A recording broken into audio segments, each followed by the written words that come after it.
Привет! И вот снова я, после долгого молчания. Возникал ли у вас временами вопрос, а что писать для людей? Или что в целом делать для людей? Как быть полезным?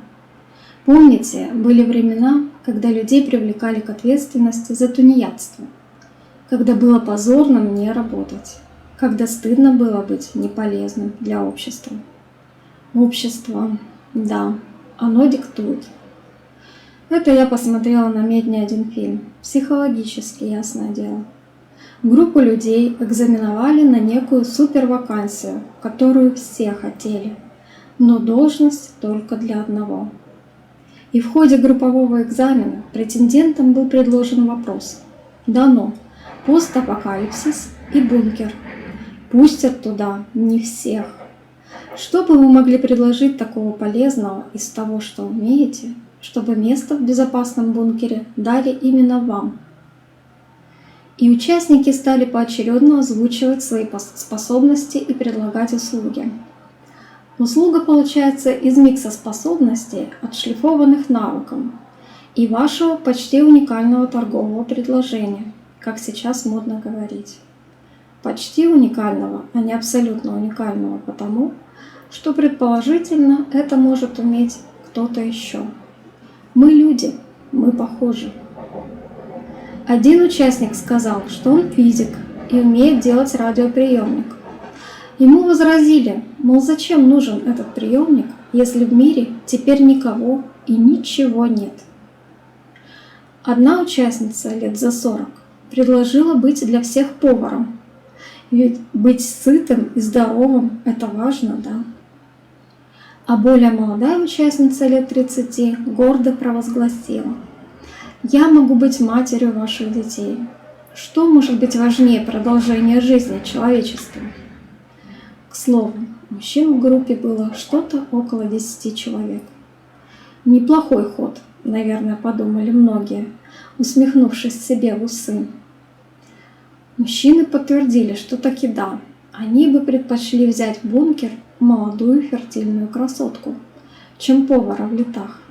Ну, еще бы. Женщина-повар, само собой, оскорбилась.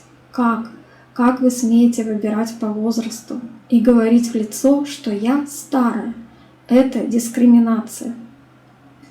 Ответ группы был примерно таким: ничего личного, детка. Мы тут боремся за выживание, заодно и за должность, если вы забыли. Таким образом, постепенно отсеивались претенденты, и на экранах мониторов высвечивалось: конец игры. И вот в ходе этого испытания мне пришла мысль. Люди, желающие остаться в бункере, предлагали то, что считали полезным для других. Они хотели быть полезными, а то еще и не только полезными, но и удобными. Если я полезен, значит нужен обществу. Имею право быть в нем. Имею возможность быть в этом социуме. Имею право на жизнь.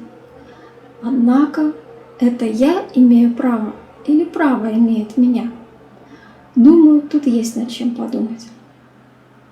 Ну хорошо, я что-то умею, я полезен, я интегрирован в общество, я в потоке, беспокоиться не о чем. И вот то, что написано выше, относится к среднестатистическим людям, у которых примерно равные ресурсы.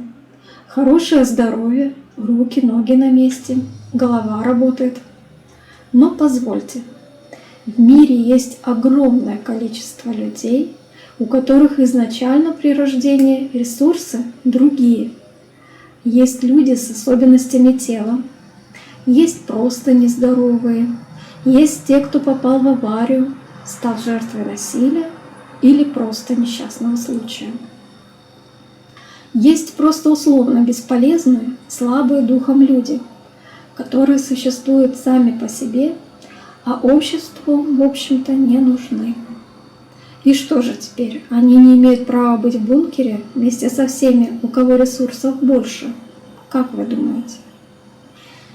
Вопрос денег тут тоже возникает. Так в бункере в числе избранных окажутся те, у кого больше денег? Они это право просто купят? Как вы думаете? Кого взяли бы в безопасное место вы и по каким критериям? Возвращаясь к началу статьи, отвечу на вопрос. Так что же писать, чтобы не натужно и людям интересно?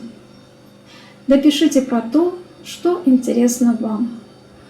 Тогда можно предположить, что это интересно кому-то еще.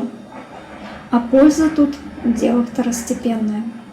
И не испытывайте ожиданий, публика явление не статичное. А название фильма «Метод Гренхолма», Испания, 2005 год. Любителям психологии и диалогов, если что. Благодарю за внимание.